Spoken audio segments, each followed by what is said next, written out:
Então, Romanos 3, do 1 ao 20, diz assim: qual é, pois, a vantagem do judeu? Ou qual a utilidade da circuncisão? Muita, em toda maneira, porque, primeiramente, as palavras de Deus lhe foram confiadas. Pois que, se alguns foram incrédulos, a sua incredulidade aniquilará a fidelidade de Deus? De maneira nenhuma.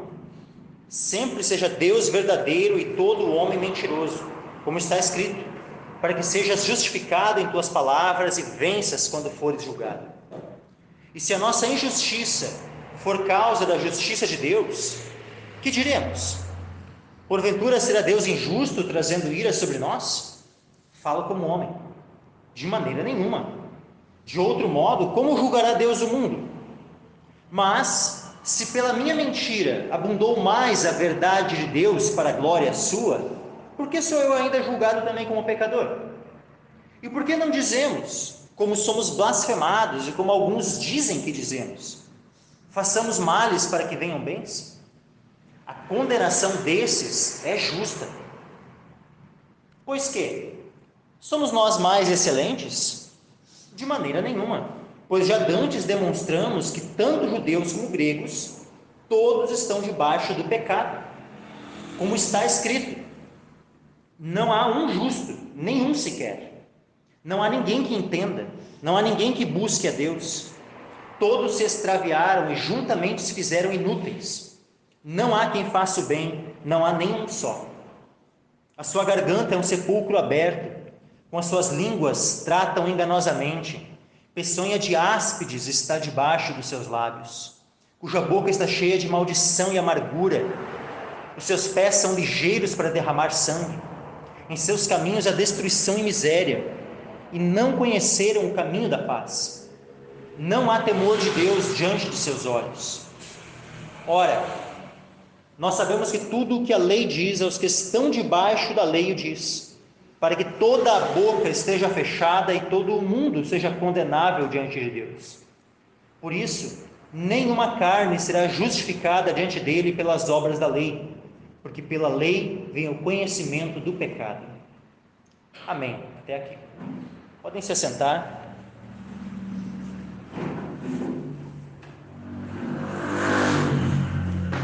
Vamos orar ao Senhor mais uma vez. Peço que curve sua fronte, feche seus olhos. Pai amado, nós agradecemos a Ti, Pai, pela Tua palavra que acabamos de ler, Senhor, e eu peço, dá-me graça, Senhor, para expor, Senhor, a Tua palavra com precisão, com profundidade, Senhor, que eu possa transmitir graça aos meus irmãos, Senhor, e eu peço, Senhor, a cada um dos meus irmãos que estão aqui reunidos, que tenham seus ouvidos abertos, que o Teu Espírito Santo esteja ministrando em seus corações, e inculcando a Tua palavra, Senhor, em seus corações, Senhor, semeando essa boa semente, essa divina semente, Pai, e que possa haver muito fruto, Senhor, na vida de todos nós, Senhor, em resposta à Tua palavra, Pai, em nome de Jesus. Amém. Amém. Então, versículo 1, há uma pergunta aqui: qual é, pois, a vantagem do judeu? Ou qual a utilidade da circuncisão? Então, uma vez que todos estão debaixo do pecado, tanto judeus como gentios, então, qual é, pois, a vantagem do judeu diante do gentio? Qual a utilidade da circuncisão? Existe alguma? E aqui já no versículo 2 nós temos a resposta: muita, em toda maneira. Porque, primeiramente, as palavras de Deus lhe foram confiadas. Então, ao judeu foi confiada a palavra de Deus. Então, só por isso, aqui já é o principal, e só isso já seria motivo suficiente para o judeu estar em vantagem em relação aos gentios.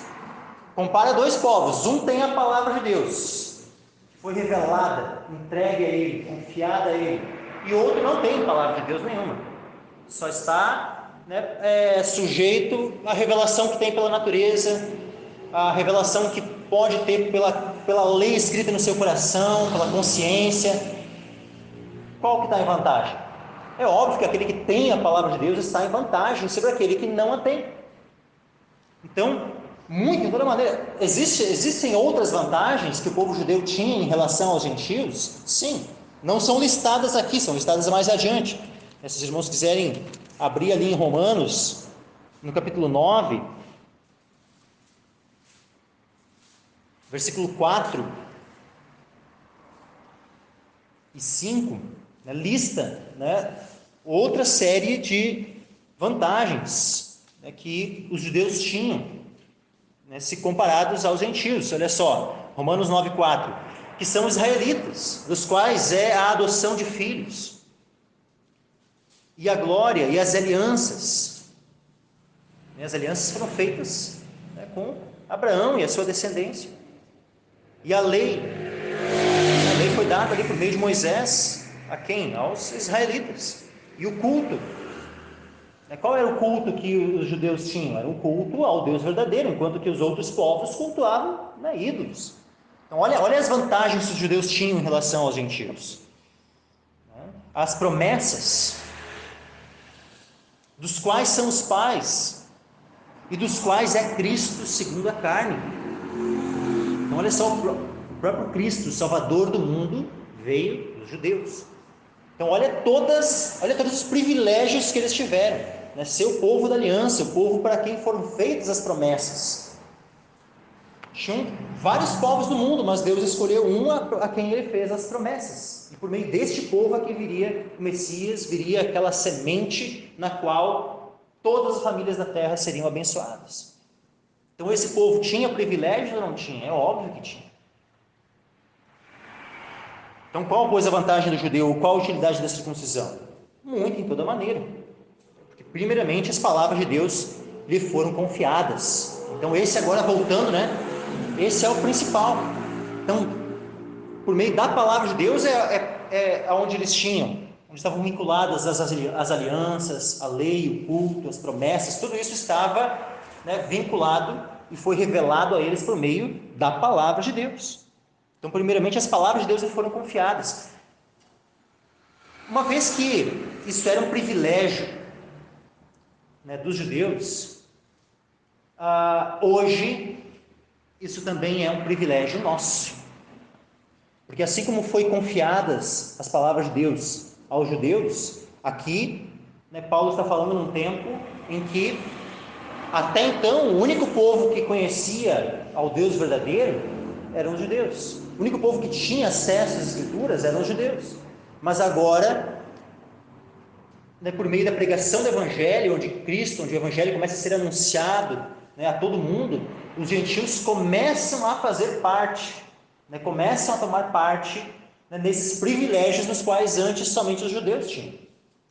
E hoje, nós, como cristãos, né, como crentes no Senhor, nós temos a palavra de Deus, tanto aquilo que já tinha sido confiado aos judeus, como também todo o Novo Testamento. Então nós podemos dizer que nessa questão de ter a palavra de Deus confiada a nós, hoje como cristãos, o nosso privilégio ele é maior do que o dos judeus. Pelo menos o daqueles judeus que permaneceram incrédulos e não receberam a Cristo. Hoje o nosso privilégio é maior nessa questão. Porque os judeus eles continuam tendo as palavras de Deus, mas não de maneira completa. Porque os judeus não aceitam, aqueles que permanecem, né, como judeus, né, no sentido de religião, né, judaica, eles permanecem apenas com o Antigo Testamento e uma série de tradições. Mas agora nós temos toda a revelação que Deus fez, desde o Evangelho de Mateus até Apocalipse. Então, nosso privilégio, nesse sentido, hoje, acaba sendo maior. Lógico, todo aquele judeu que crê em Jesus, que se converteu ao Evangelho, que se converteu a Cristo, ele, é lógico, tem os mesmos privilégios que nós. Mas, voltando para aquela circunstância, né, onde Paulo está falando, onde os gentios ainda, em sua grande maioria, não tinham acesso à palavra de Deus. né? Eram desconhecidos, eles estavam começando a ouvirem, né, a ministração do Evangelho. Então, nesse tempo especialmente, os judeus estavam em grande vantagem, né, sobre eles. E especialmente por isso, né, pela palavra de Deus, né, que havia sido confiada a eles. Aí diz assim, versículo 3: pois que, se alguns foram incrédulos, a sua incredulidade aniquilará a fidelidade de Deus. Eles tinham a palavra de Deus, mas muitos deles, né, alguns deles foram incrédulos. E isso não só naquele tempo, né, onde Cristo veio e muitos da nação de Israel rejeitaram a Cristo, né, mas antes também, porque olha, quando a gente olha a história, né, do povo de Israel, olha quantas vezes, sabe, os profetas eram enviados e havia rejeição. Eles não recebiam a palavra dos profetas, rejeitavam, matavam muitos profetas, perseguiam outros. Mas, apesar disso, sempre houve um remanescente. No tempo de Elias, né, onde o povo, na sua grande maioria, havia se voltado para a idolatria a Baal. O que Deus fala para Elias quando disse: só restou eu? Deus diz assim: tem 7.000 que eu reservei para mim, que não se prostraram, que não beijaram a Baal. Então Deus sempre tem um remanescente. Deus sempre tem um remanescente. Se alguns foram incrédulos, tanto antes da vinda de Cristo, como quando Jesus veio e alguns foram incrédulos e rejeitaram a Cristo, se alguns foram incrédulos, a sua incredulidade aniquilará a fidelidade de Deus? De maneira nenhuma.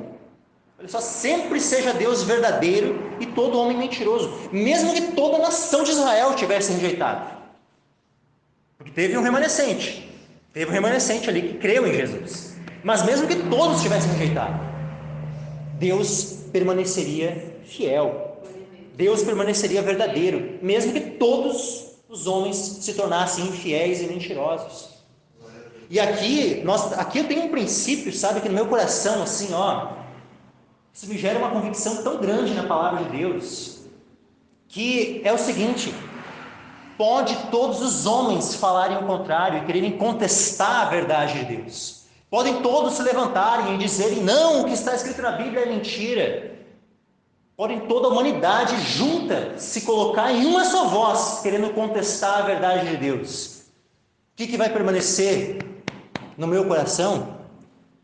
Seja Deus verdadeiro e todo homem mentiroso.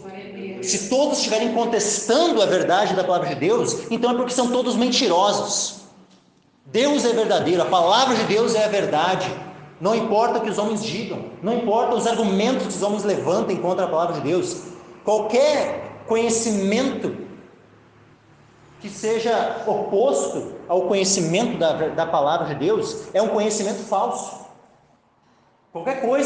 Qualquer argumentação que tente se levantar contra a palavra de Deus é uma argumentação que vai ser destruída, que vai cair por terra. Diz assim, tem um princípio bíblico, né, que é muito tremendo, que nós devemos também permanecer com ele bem gravado no nosso coração, que nós nada podemos contra a verdade, senão pela verdade. Se nós estamos do lado da palavra de Deus, nós somos vencedores, mas agora aqueles que se colocarem contra a verdade da palavra de Deus serão derrotados completamente. Ai daquele que se levantar contra a palavra de Deus, ai daquele que tentar, transformar a palavra de Deus em mentira. Esse está se colocando ao lado de Satanás, como um filho do diabo. Porque foi o proceder de Satanás desde o princípio. Foi assim que Deus disse, lançando dúvidas, né, sobre a palavra de Deus. E depois, frontalmente negando, né, e falando o contrário, o oposto do que Deus havia dito. Não, certamente não morrereis. E esse é o proceder do diabo desde o princípio.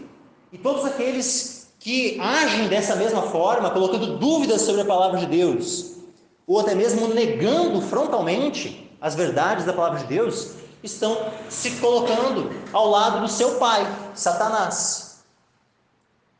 Agora, os filhos de Deus permanecem firmes numa rocha inabalável, que é a verdade de Deus. Aleluia. Permanecem crendo, nessa verdade que Deus é verdadeiro. mesmo que todos falem ao contrário, mesmo que cientistas se levantem, mesmo que professores em faculdades, em escolas se levantem, mas Deus permanece verdadeiro. Podem os programas de televisão falarem o contrário, pode o teu vizinho, pode o teu parente, pode o teu familiar mesmo, dentro da tua própria casa se levantar alguém falando contra a verdade de Deus. Deus permanece verdadeiro.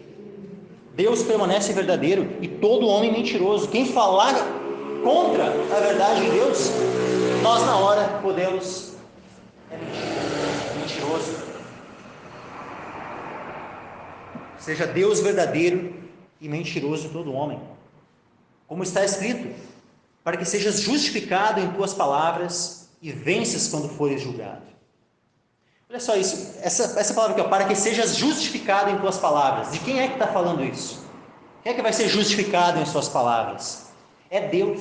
Isso aqui está falando de Deus, tá? Porque isso aqui é uma citação do Salmo 51.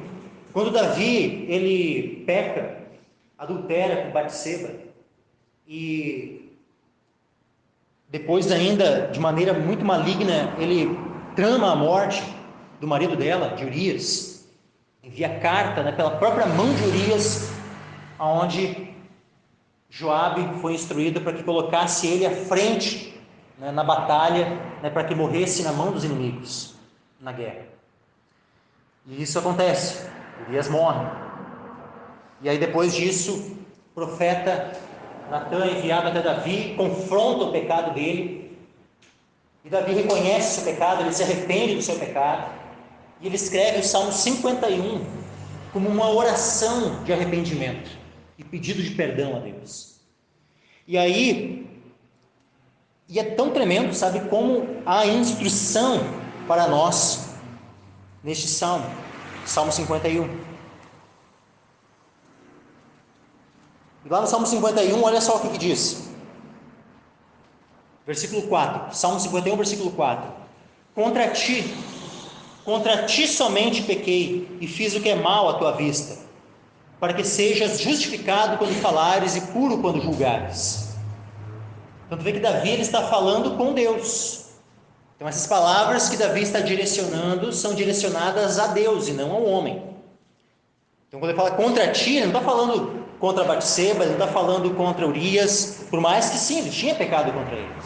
Mas o pecado, primeiramente, antes, quando nós pecamos contra o nosso próximo, na realidade, antes de pecarmos contra o nosso próximo, nós estamos pecando sempre contra Deus, primeiramente. Então, o pecado sempre, antes de qualquer coisa, ele é um pecado contra Deus. E Davi, então, ele fala isso, contra ti somente pequei, e fiz o que é mal à tua vista, para que sejas justificado quando falares. Ou seja, se Deus condenasse Davi, se Deus julgasse Davi e condenasse ele, Deus estaria sendo justo em condená-lo. Deus estaria sendo justificado, Davi estava reconhecendo a justiça de Deus. Para que sejas justificado quando falares, e puro quando julgares. Aqui, voltando agora lá para Romanos 3, quando Paulo está citando então aquele salmo de Davi, aí ele diz, para que sejas justificado em tuas palavras e venças quando fores julgado. Tu vê? Deus então ele é justificado em suas palavras. Ou seja, não adianta, o homem ele pode tentar se colocar diante de um tribunal e até tentar julgar o próprio Deus. Mas, de 1000 palavras que o homem pudesse falar, nenhum argumento permaneceria de pé contra o Senhor. Jó, já usou essa argumentação. É tão tremendo quando a gente lê o livro de Jó, ele tentando ir para um juiz, para ele, não, eu ia falar, ele ia me ouvir e tal. Mas quando ele chega no final, ele sabe que eu me abomino no pó e na cinza. Ele reconhece a ignorância dele, ele reconhece, o pecado dele em tentar se justificar diante de Deus, em tentar, achar que era mais justo do que Deus. Não existe. Quem sempre vai ser justificado, quem sempre vai ser declarado como justo quando falar, é Deus. É Deus. que todo homem se cale perante ele, porque ele é o justo. Ele é quem vai ser justificado em suas palavras. No dia do juízo, todos irão perceber a justiça de Deus.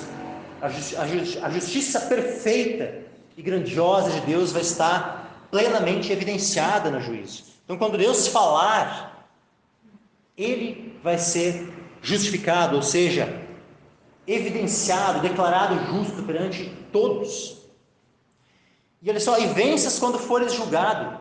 Vê Deus sendo julgado, mas, pois é, o homem pode até tentar julgar a Deus, pode até tentar, né? Mas será? É assim, assado, e ficar ali nos seus argumentos, tentando analisar se aquilo que Deus faz é justo, é certo, que é o homem para querer julgar a Deus? Não importa qualquer argumento que o homem tente levantar, né, para tentar julgar as atitudes, né, o conhecimento de Deus, a revelação de Deus. Deus é quem vai vencer, sempre. A vitória no julgamento é dele. Então, simplesmente, o que vai ficar evidenciado é que qualquer argumentação humana, todas elas serão destruídas, serão tornadas em pó. Porque no julgamento quem prevalece é Deus. A verdade de Deus é que prevalece. Deus é que vai ficar evidenciado como o único justo. E toda boca terá que se calar perante ele. Aí diz assim, versículo 5: e se a nossa injustiça for causa da justiça de Deus, que diremos? Porventura será Deus injusto, trazendo ira sobre nós? Olha só. Vamos lá. A nossa injustiça, o que acontece? A injustiça do homem, ela, por um lado, ela serve como um contraste para evidenciar a justiça de Deus. Eu não lembro agora se foi na quinta-feira passada, né, ou foi algum outro dia, mas eu lembro que eu estava falando desse princípio, né, de que quando duas coisas são contrastadas, né, uma delas fica mais evidente. Então, quando, por exemplo, a verdade, né, a sã doutrina, ela entra num contraste e é comparada, né, com uma heresia, com uma mentira, a sã doutrina, a verdade, nesse contraste, fica mais evidente. As cores, né, da verdade ficam mais intensas quando contrastadas com a mentira e com o engano. Né? Quando tu olha para o céu, quanto mais escura é uma noite, quanto mais escura é a noite, mais evidentes e brilhantes ficam as estrelas, a lua. Então a noite, quanto mais escura ela é, mais evidente ela torna o brilho, né, das estrelas, dos astros. E de maneira semelhante, a nossa injustiça, né, o pecado do homem, faz, né, com que fique mais visível e clara a justiça de Deus. No dia do juízo, o fato de um homem ter pecado, né, vai fazer com que a justiça de Deus se manifeste de maneira muito mais gloriosa do que se simplesmente, né, jamais tivesse havido uma queda, né, nem entre os homens, nem entre os anjos, nada. A justiça de Deus, dessa forma, ela fica mais evidente, para a glória sua. E aí diz assim, ó, se a nossa injustiça for causa da justiça de Deus, ou seja, né, de que a justiça de Deus se torne, né, mais evidente, mais gloriosa, que diremos?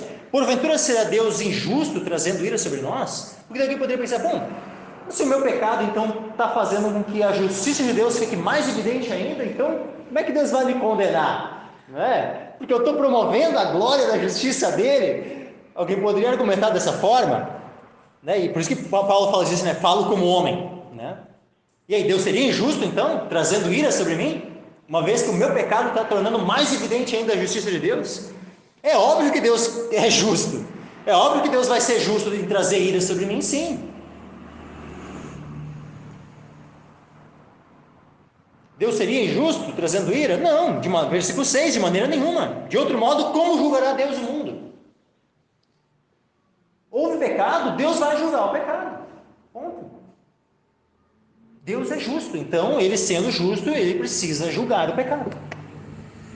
Deus precisa julgar o mal. Toda maldade precisa ser condenada, julgada e condenada.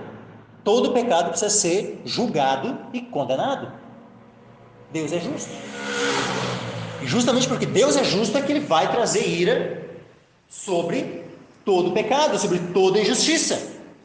Esse é o princípio. Ninguém vai escapar da ira de Deus, da justiça de Deus sobre o pecado. Mas, se pela minha mentira abundou mais a verdade de Deus para a glória sua, por que sou eu ainda julgado também como pecador? Aí tu vê, novamente, a argumentação, só que agora num outro aspecto. Se a minha mentira abundou mais a verdade de Deus para a glória sua, por que sou eu ainda julgado também como pecador? É o mesmo argumento. E por que não dizemos, como somos blasfemados, como alguns dizem que dizemos, façamos males para que venham bens?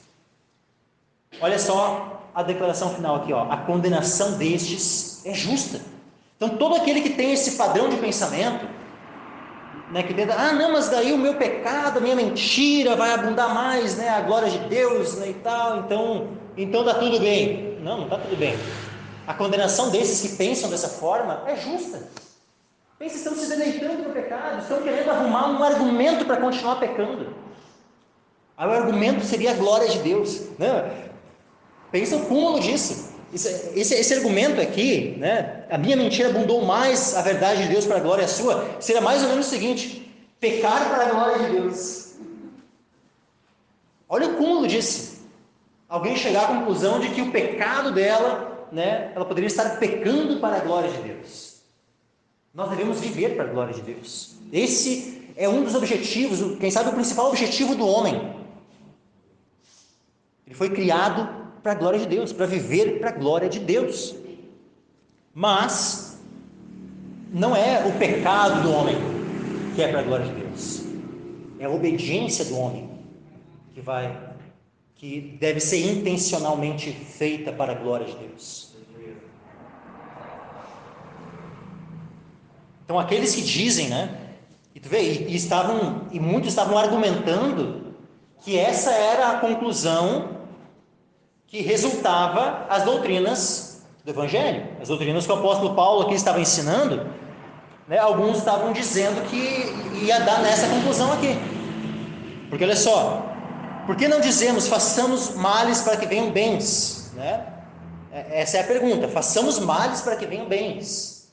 Só que, o que Paulo diz aqui? Que ele estava sendo blasfemado. Olha só como somos blasfemados e como alguns dizem que dizemos. Então haviam pessoas que estavam caluniando, tanto o apóstolo Paulo como aqueles que estavam juntamente com ele. Creio que também os demais apóstolos, e aqueles que eram cooperadores do apóstolo Paulo, estavam sendo caluniados, como se a doutrina do Evangelho levasse alguém a pensar que poderia, então, fazer males para que venham bens. Por exemplo, assim, quando diz, onde abundou o pecado, superabundou a graça. E aí alguns poderiam pensar, então, se onde abundou o pecado, superabundou a graça, então quanto mais pecado, mais graça. Alguém poderia chegar nessa conclusão? Só que o que é isso? E aí Paulo até vai argumentar depois. E aí, nós vamos continuar debaixo do pecado? Vamos continuar pecando, só porque não estamos mais...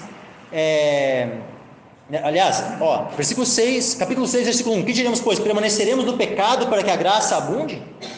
De modo nenhum.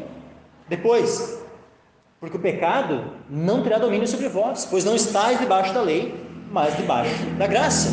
Pois que pecaremos porque não estamos mais debaixo da lei, mas debaixo da graça? De modo nenhum. Então, isso não é uma conclusão. O Evangelho não é porque nós somos salvos pela graça e não por meio das nossas obras, que nós podemos então chegar à conclusão de que eu posso pecar à vontade, porque daí a graça, onde abundou o pecado, superabundou a graça, então eu vou estar com a graça mais abundante ainda. Não, essa é uma conclusão ímpia. Essa é uma conclusão que merece a condenação. A condenação destes, como diz no final do versículo 8, a condenação destes é justa. A condenação daqueles que chegam a essa conclusão de que a graça nos dá liberdade para pecar, a condenação desses é justa. A condenação daqueles que transformam em libertinagem a graça do nosso Deus, a condenação desses é justa. Aqueles que usam a liberdade que temos em Cristo como uma capa para a malícia, a condenação desses é justa.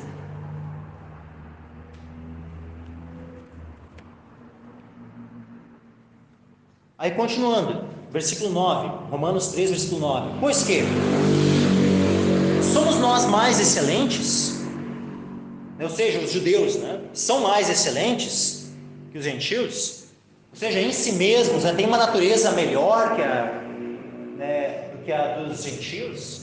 Os judeus seriam em si mesmos mais excelentes. Aí, qual é a resposta? De maneira nenhuma.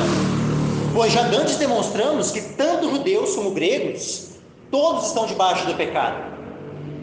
Então, no quesito natureza humana, não existe diferença entre judeu e gentio. Ambos nascem com uma natureza caída. Ambos nascem com uma natureza depravada. Ambos nascem debaixo do pecado. Todos estão debaixo do pecado. Como está escrito, não há um justo, nenhum sequer. Não há ninguém que entenda, não há ninguém que busque a Deus. Todos se extraviaram e juntamente se fizeram inúteis. Não há quem faça o bem, não há nenhum só. Aqui está descrevendo, meus irmãos, a natureza humana, desde a queda, desde que Adão e Eva pecaram e geraram filhos. Tanto a natureza deles se tornou esta, como a natureza transmitida aos seus filhos é esta mesma natureza. Uma natureza que naturalmente a pessoa não busca Deus. Ninguém naturalmente, por conta própria, sozinho, se torna justo. Como diz aqui, não há um justo, nenhum sequer. Não há ninguém que entenda. Todos nascem, e se não for a graça de Deus, todos permanecem sem entendimento da verdade. Se não for a graça de Deus nos atraindo para si, ninguém busca Deus, ninguém por conta própria dá o primeiro passo em direção a Deus. Sabe, existe uma heresia chamada pelagianismo, lá de um bispo. Pelagianismo vem de Pelágio. Pelágio era um homem piedoso. Era um homem piedoso no sentido de buscar viver, uma vida de santidade, uma vida reta. Mas o entendimento dele das doutrinas bíblicas, especialmente do Evangelho, era completamente distorcida. Porque ele ensinava que o homem poderia dar o primeiro passo rumo a Deus. E sozinho, sem a ajuda de Deus, sem a graça de Deus, ele poderia dar o primeiro passo e obedecer a Deus e buscar a Deus. Isso é uma mentira. O homem por conta própria, o homem entregue a si mesmo, aos seus próprios caminhos, o homem jamais busca a Deus. Não existe um homem que você dizer, mas aquele homem é tão bom. Não existe homem bom. Quando nós olhamos para a natureza humana, essa natureza é má. Afinal, o que Jesus disse? Vós que sois maus, saber dar boas coisas aos vossos filhos. Mas ele não disse que o homem era bom. Mesmo o homem mau, ainda existe ali algum resquício que faça com que ele naturalmente ame o seu filho, a sua esposa. Existe uma afeição natural. Mas isso não significa que esse homem seja bom por natureza. O homem não é um homem, como alguns dizem, o homem nasce bom, mas o meio o corrompe. Não. Isso não existe. Isso é mentira. O homem não nasce bom e o meio corrompe. Não, o homem já nasce mal. O homem já nasce com uma natureza pecaminosa, corrompida. O homem já nasce totalmente depravado. Como está escrito, não há um justo, nenhum sequer, não há ninguém que entenda, não há ninguém que busque a Deus. Todos se extraviaram e juntamente se fizeram inúteis. Não há quem faça o bem, não há nenhum só. Se Deus tivesse deixado a humanidade entregue a si mesma, Se Deus tivesse decidido não enviar o seu Filho ao mundo, o que seria do mundo? Haveria algum justo? Haveria alguém que poderia salvar-se a si mesmo? Não. Estariam todos condenados. Todos condenados. Olha como vai descrevendo aqui a natureza humana. E essa aqui é a natureza de todos nós. Se isso aqui não for a tua descrição hoje, é porque graças a Deus o Espírito Santo já te convenceu, já te transformou, já te deu um novo coração. A graça de Deus já atuou sobre ti. Tu pode dar glória a Deus pela obra que Deus fez na tua vida. Mas se Deus não tivesse feito alguma obra na tua vida, essa aqui seria a descrição de cada um de nós. Olha só, versículo 13 em diante: a sua garganta é um sepulcro aberto, com as suas línguas tratam enganosamente, peçonha de áspides está debaixo dos seus lábios, cuja boca está cheia de maldição e amargura. Seus pés são ligeiros para derramar sangue, em seus caminhos é destruição e miséria, e não conheceram o caminho da paz. Não há temor de Deus diante de seus olhos. Essa não é a descrição deste mundo. Olha como esse mundo está. Olha o que a gente vê dia após dia, notícia após notícia. Mas eu digo mais, meus irmãos. Por mais que isso aqui seja a descrição da nossa natureza caída, nós como cristãos, ainda existem muitos resquícios disso aqui na nossa vida. Porque a natureza pecaminosa, mesmo nós tendo já sido transformados pela graça, ainda resta uma natureza pecaminosa que precisa ser mortificada. Se nós não vigiarmos e se pelo Espírito Santo nós não mortificarmos as obras da carne, isso aqui tudo se torna evidente nas nossas vidas. Se nós não vigiarmos, se nós não tivermos o nosso pensamento nas coisas do alto, se nós, pelo auxílio do Espírito, não nos santificarmos, isso aqui vai ser a nossa descrição também, mesmo crentes. Porque é só nós descuidarmos para que o pecado, comece a tomar conta, comece a dominar novamente o coração. Olha o que diz lá em Hebreus. Hebreus, capítulo 3, e versículo 12.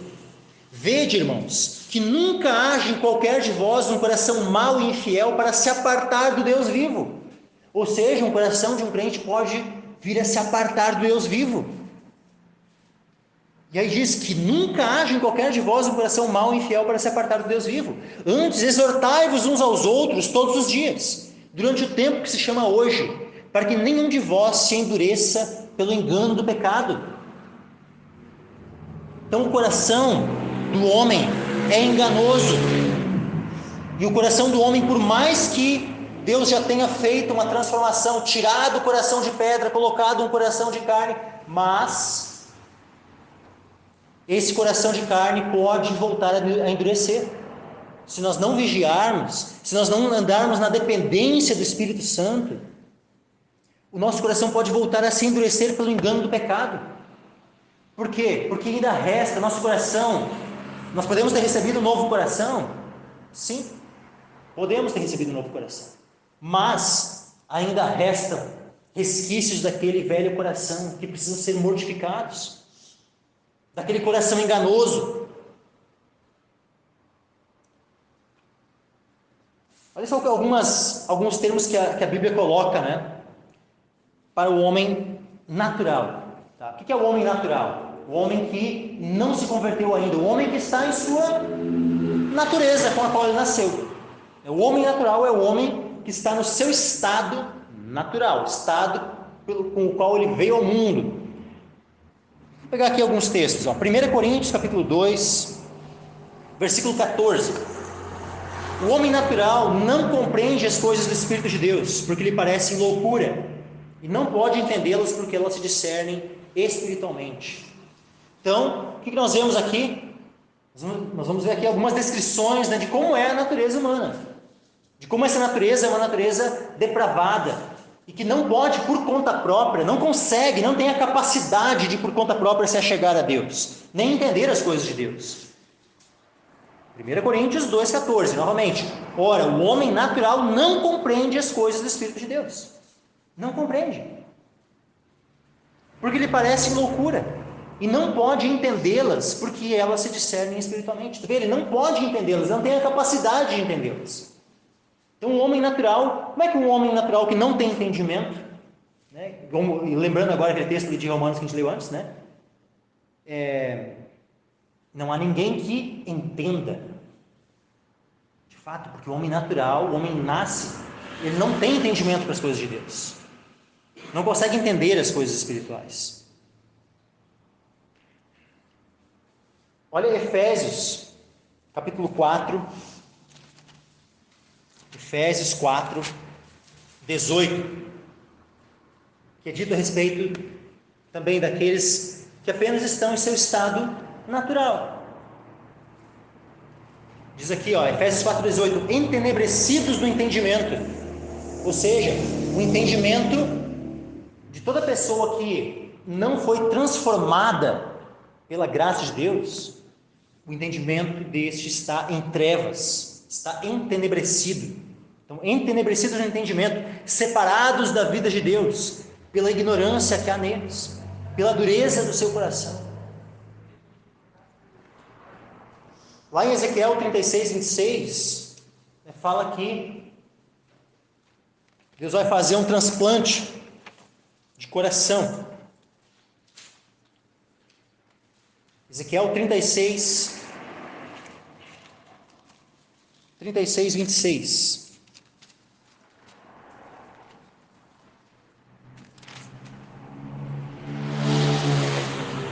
Senhor, dar-vos-ei um coração novo, porei dentro de vós um espírito novo, e tirarei da vossa carne o coração de pedra, e vos darei um coração de carne. Então, o coração daquele que ainda não foi regenerado, daquele que não nasceu de novo, é descrito como um coração de pedra, ou seja, um coração duro, um coração de pedra. E para que alguém possa ter um relacionamento com Deus, possa amar a Deus, possa buscar a Deus, entender as coisas de Deus, precisa que Deus faça uma operação nesse coração, tirar o coração de carne, e aí Deus fala, tirarei da vossa carne o coração de pedra, e vos darei um coração de carne. Então olha só como, para nós sermos transformados, para nós nos convertermos, quem é que precisa agir sobre nossas vidas? É Deus, o Espírito Santo de Deus, quem opera. Aí, Jeremias 17, versículo 9 e 10, fala mais sobre o coração do homem. Diz, enganoso é o coração, mais do que todas as coisas, e perverso, quem o conhecerá? Essa é a descrição do coração do homem. Todos nascem com um coração assim, um coração que é enganoso, e não é apenas enganoso, é enganoso mais do que todas as coisas, e perverso. Quem o conhecerá? Esse termo perverso, sabe, ele pode também ser traduzido como incurável, né? Tem versões que trazem desesperadamente corrupto, né? Desesperadamente mau, ímpio, enfermo, né? É incurável. É a mesma palavra quando diz lá que o filho de Davi, quando ele pecou com Batseba, o filho dele, Deus, exerceu um juízo sobre ele. E o filho dele ficou doente. E diz que a doença era incurável. É a mesma palavra que está aqui. Coração incurável, perverso, enfermo, né? Onde não existe remédio. Quem conhecerá? Então o homem não consegue remediar o seu próprio coração. O homem não consegue curar o seu próprio coração. Se dependesse do homem, a sua chaga seria incurável. Incurável. Aí diz assim, eu o Senhor, versículo 10, Jeremias 17, 10, eu o Senhor esquadrinho o coração e provo as entranhas. Isto para dar a cada um segundo os seus caminhos e segundo o fruto das suas ações. E ai de nós, se Deus não tivesse provido salvação para nós, se Deus não tivesse um plano de salvação para as nossas vidas. Ai de nós, porque simplesmente nós estaríamos ali com o coração enganoso, perverso, corrupto, sem entendimento. Nós não estaríamos buscando a Deus, estaríamos simplesmente entregues nos nossos pecados, e de maneira justa Deus nos condenaria. Então pense, o que seria de nós? Lá em Tito, capítulo 1, versículo 15,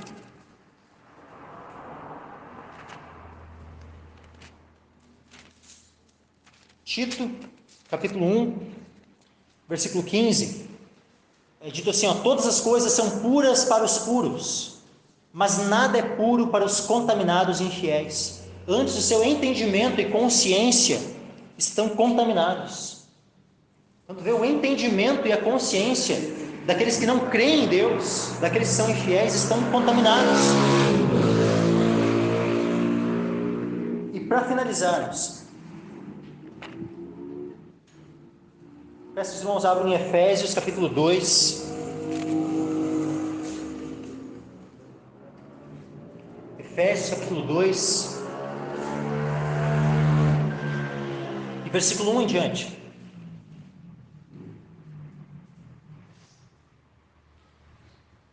Davi já dizia, que ele tinha sido concebido em pecado, em iniquidade. Naquele mesmo salmo que eu tinha lido antes ali, para os irmãos, Salmo 51, olha só o que Davi fala.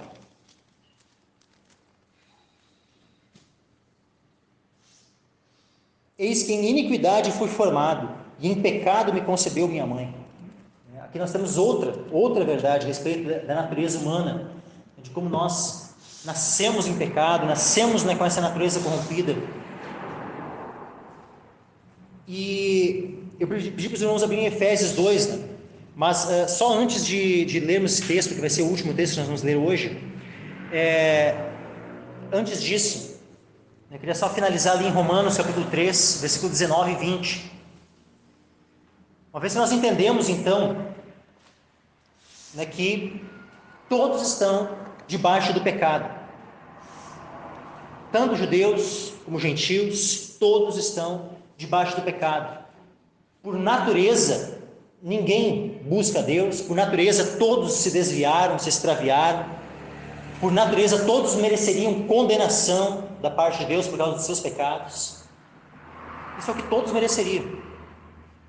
E olha só Romanos, ainda capítulo 13, versículo 19. Ora, nós sabemos que tudo o que a lei diz, aos que estão debaixo da lei diz, para que toda boca esteja fechada e todo mundo seja condenável diante de Deus. Ou seja, todos nós estamos debaixo da lei. Tá, mas e aqueles que não conheceram a lei? Tá, não conheceram a lei escrita, mas a lei estava gravada no seu coração. Então também estava debaixo da lei. Então todos, independente, todos nascem debaixo da lei. Segundo ponto, por que todos estão debaixo da lei? Porque Adão, Deus fez uma aliança com Adão. Era uma aliança de obras.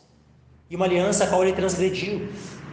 Era uma aliança que, se ele tivesse obedecido, ele poderia ter confirmado a sua descendência em vida. Ele mesmo poderia ser participante da árvore da vida e, logicamente, a sua descendência também. Mas ele, como cabeça da humanidade, ele pecou. E ele então transmite essa natureza pecaminosa que ele passou a ter, transmite isso para a sua descendência. A mesma condenação na qual ele se colocou, ele também transmite isso à sua descendência. E aí então, assim como ele estava debaixo dessa lei, desse pacto de obras, a qual ele transgrediu, e por causa disso se tornou condenável diante de Deus, toda a sua descendência também nasce debaixo da lei. E, então, debaixo da lei, e como todos já nascem corrompidos, já nascem pecadores, já nascem também condenáveis diante de Deus. Por isso que diz, para que toda boca seja fechada e todo mundo seja condenável diante de Deus. Por isso, nenhuma carne será justificada diante dele pelas obras da lei, porque pela lei vem o conhecimento do pecado. Então, não haveria chance, uma vez que Adão transgrediu esse pacto de obras, e todos já nascem então com uma natureza pecaminosa, é impossível que o homem por conta própria pudesse, por meio desse pacto de obras, pelas obras da lei, salvar-se a si mesmo, poder adquirir aquilo que Adão perdeu, poder conquistar de volta aquilo que foi perdido lá no Éden. Seria impossível isso para qualquer um. Por isso que nenhuma carne será justificada diante dele pelas obras da lei, porque pela lei vem o conhecimento do pecado. Ou seja, o homem então tem o conhecimento da palavra de Deus, e quanto mais conhece da palavra de Deus, mais conhece o quão pecador é, mais conhece o quão terrível é a condição do homem sem Deus. Então, quanto mais nós conhecemos da palavra, se Deus não tivesse, estabelecido um meio de provisão para o homem, de salvação, quanto mais nós conhecêssemos da vontade de Deus, mais desespero nós teríamos, mais nós iríamos nos perceber o quão pecadores nós somos. Só que essa continua sendo a realidade daqueles que não creem em Jesus. Aqueles que não creem no Filho, o que diz a palavra? A ira de Deus sobre ele permanece. Então isso tudo que eu falei sobre depravação total, sobre condenação, isso tudo é realidade para toda a humanidade. O único meio do homem escapar da ira de Deus é por meio de Jesus Cristo. Jesus Cristo é o meio que o homem tem para poder escapar, se livrar da ira vindoura, ser livre da ira vindoura. Olha só como por exemplo diz aqui 1 Tessalonicenses capítulo 1, versículo 10: e esperar dos céus o seu Filho, a quem ressuscitou dentre os mortos, a saber, Jesus, que nos livra da ira futura. Então aqui, agora voltando aqui para a gente finalizar, Efésios capítulo 2, versículo 1 em diante. Olha o que diz: e vos vivificou, estando vós mortos em ofensas e pecados. Então todos nós, por natureza, essa era a nossa condição, estávamos mortos. E aqueles que não entregaram suas vidas a Cristo, aqueles que não creram em Jesus ainda, continuam mortos em ofensas e pecados, em que noutro tempo andaste, segundo o curso deste mundo, segundo o príncipe das potestades do ar, do espírito que agora opera nos filhos da desobediência. Então Satanás e os demônios, eles operam nos filhos da desobediência, operam nas pessoas deste mundo que não creem em Jesus, para que continuem incrédulos, para que a luz do Evangelho não resplandeça nos seus corações. O diabo, Satanás e seus demônios continuam operando para que o homem permaneça nas trevas. E aí é dito aqui, versículo 13: entre os quais todos nós também antes andávamos, nos desejos da nossa carne, fazendo a vontade da carne e dos pensamentos, e éramos por natureza filhos da ira, como os outros também. Então todos nós nascemos como filhos da ira. Todos nós já fomos algum dia filhos da ira, como os outros também. Como aqueles que permanecem incrédulos continuam sendo. Por que são filhos da ira?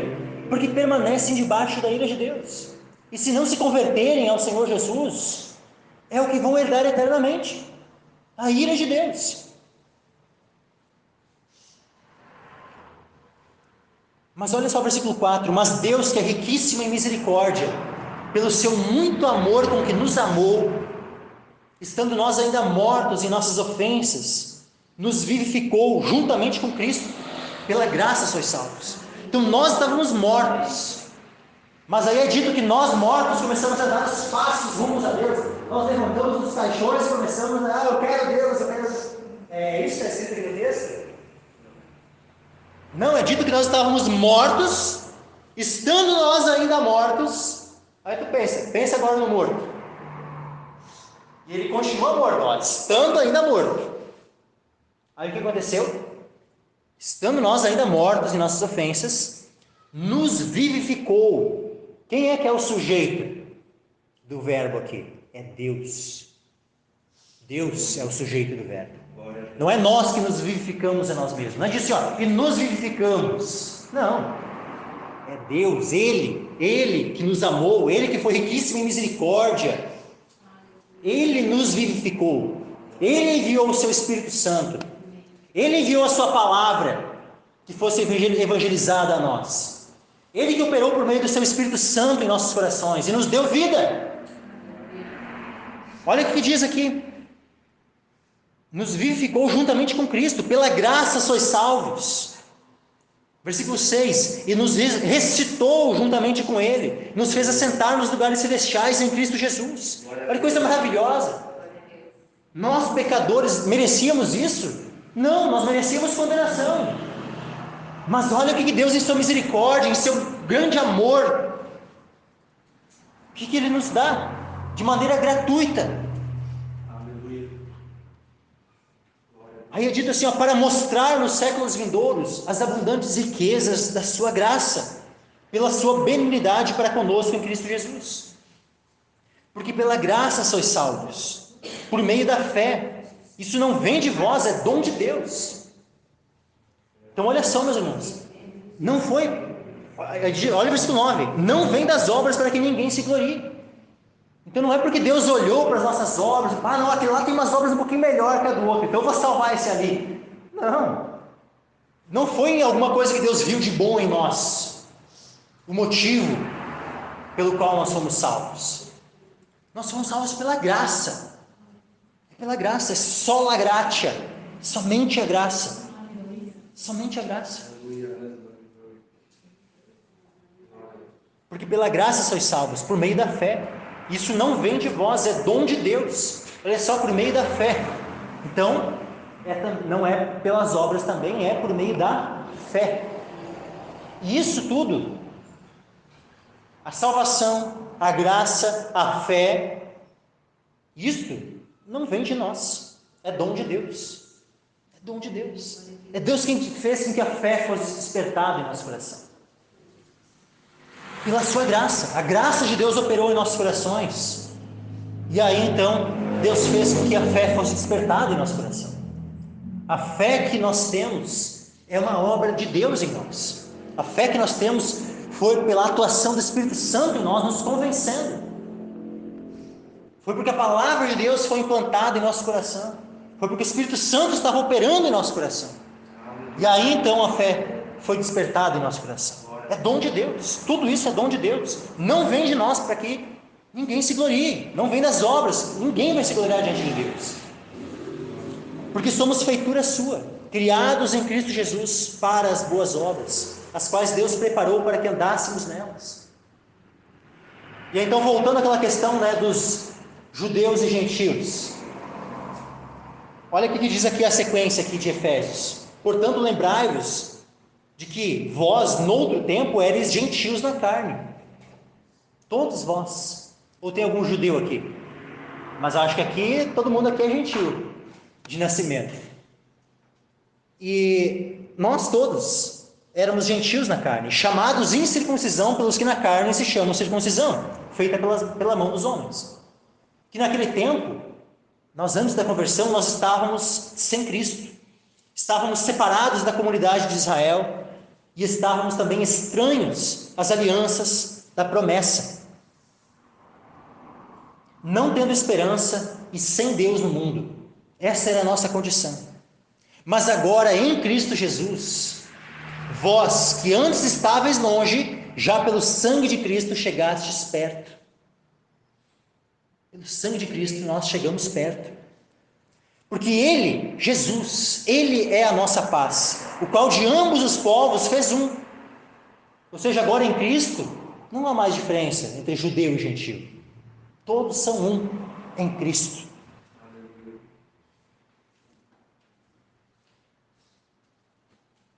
Ele é a nossa paz, o qual de ambos os povos fez um, e derrubando a parede de separação que estava no meio, na sua carne desfez a inimizade, isto é, a lei dos mandamentos que consistia em ordenanças, para criar em si mesmo dos dois um novo homem, fazendo a paz, e pela cruz reconciliar ambos com Deus em um corpo, matando com ela as inimizades. E vindo ele, evangelizou a paz, a vós que estáveis longe e aos que estavam perto.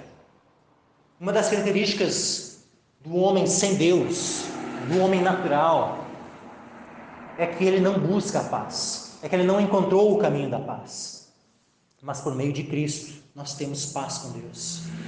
Por meio da cruz de Cristo, ele nos reconciliou com o Pai. Ele matou as inimizades. Ele evangelizou a paz a nós que estávamos longe e também aos judeus que estavam perto. Porque por ele ambos temos acesso ao Pai em um mesmo Espírito, assim que já não sois estrangeiros, nem forasteiros, mas concidadãos dos santos e da família de Deus, edificados sobre o fundamento dos apóstolos e dos profetas, de que Jesus Cristo é a principal pedra de esquina, no qual todo edifício bem ajustado cresce para templo santo no Senhor, no qual também vós juntamente sois edificados para a morada de Deus em Espírito. Amém, meus irmãos? Então que nós venhamos a nos alegrar, sabe, com essa verdade, né, com a obra que Deus fez por nós. A obra de salvação, onde Deus vê uma humanidade caída, perdida em seus pecados, condenada, debaixo da sua ira, mas Ele, por amor, envia o seu Filho amado, para que todo aquele, seu Filho unigênito, para que todo aquele que nele crê, não pereça, mas tenha vida eterna. Amém? Então que nós, que nós venhamos a depositar toda a nossa fé, a nossa confiança em Cristo, para que sejamos salvos. Que venhamos a abdicar, a abandonar qualquer confiança em si mesmo, qualquer confiança em suas próprias obras, porque pelas próprias obras não existe chance alguma de nós sermos aprovados diante de Deus. Pelas nossas próprias obras, o que queria restar para nós? Condenação.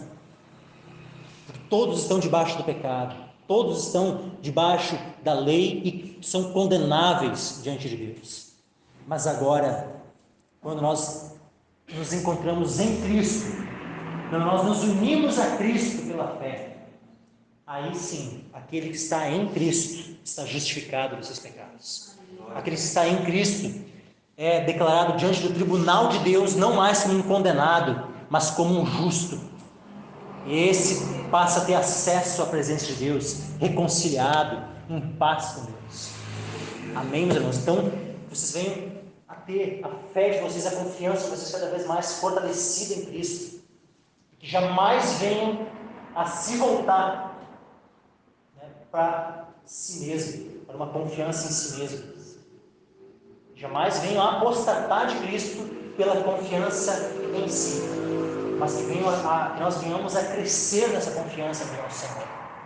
Que venhamos a colocar cada vez mais a nossa fé depositada nele, em Cristo, para a nossa salvação. Na misericórdia dele, na longanimidade dele, na obra dele.